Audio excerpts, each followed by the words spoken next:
There are a ton of theories going around, especially since the latest rumors going around regarding Andrew Garfield's Amazing Spider-Man 3 and the confirmation of Tobey Maguire's version of Spider-Man 4 coming back to work with Sam Raimi. Aside from that, just recently, the art of the Amazing Spider-Man No Way Home book that has just released on shelves, and those who have already got their hands on it have seen images that suggest that there were alternate scenes that were initially going to take place. Whether or not it would have been better for these scenes or not, it's interesting to take a look at. I have a few versions of these art of the movie books, and it's basically a behind the scenes look on paper with pictures instead of a video, but they are very in depth.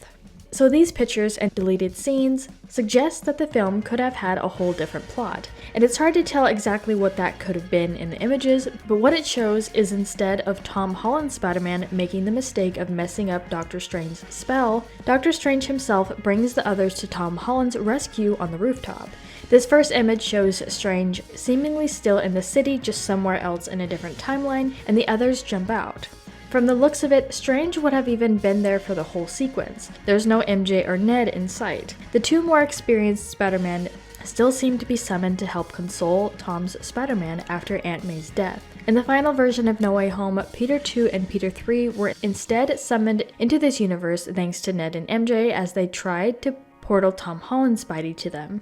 Of course, we saw the scene of all three Spider-Man on that rooftop talking about their losses and gains and everything in between, and references their other films. In their interviews together, they have said numerous times that it really was a joy to not only come back into the Spider-Man universe, but come together, and doing one Spider-Man film together just proves that you can do anything in the multiverse and still have the plot make sense. I got the call and I was really open immediately about coming to do this, not without nerves and like, well, what's that look like? And, you know, what would that experience be? But to get to show up with beautiful, talented, creative people and play together, it's just like a yes. And while Tobey Maguire talks about when he got the call to do another Spider-Man film, of course he was wondering how it would even work based on what the creators were saying, but he was still very enthusiastic to join regardless.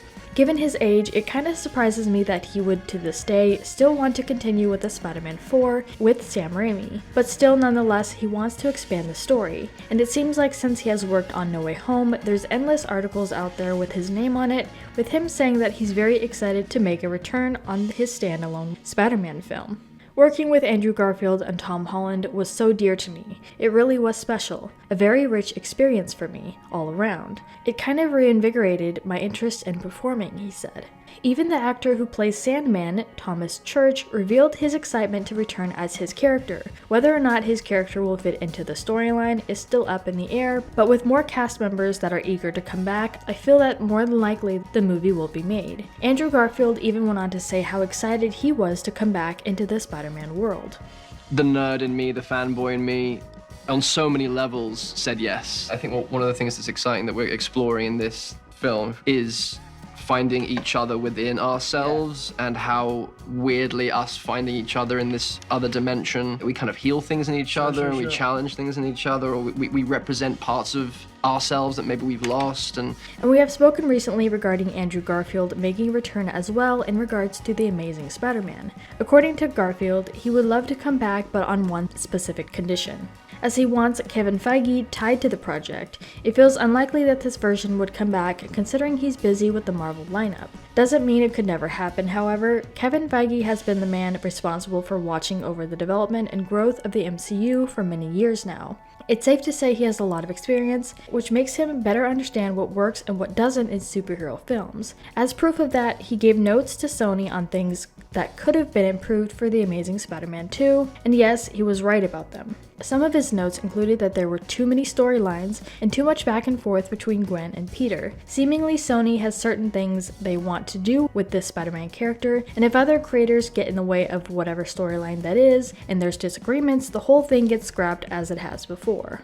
Before Sony struck a deal with Marvel and rebooted the character within the MCU, there were ideas for what The Amazing Spider-Man 3 could have been about. Denis Leary, who portrayed the role of Captain Stacy in Mark Webb's Saga, revealed in an interview that the movie could have seen Peter Parker use a formula to bring to life people in his life that have died.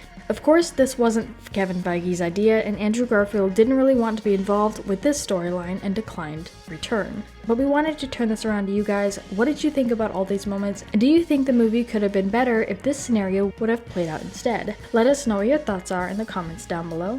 Make sure you're subscribed with notifications on for more videos just like this. That's it for today though. We'll see you all next time with a brand new video.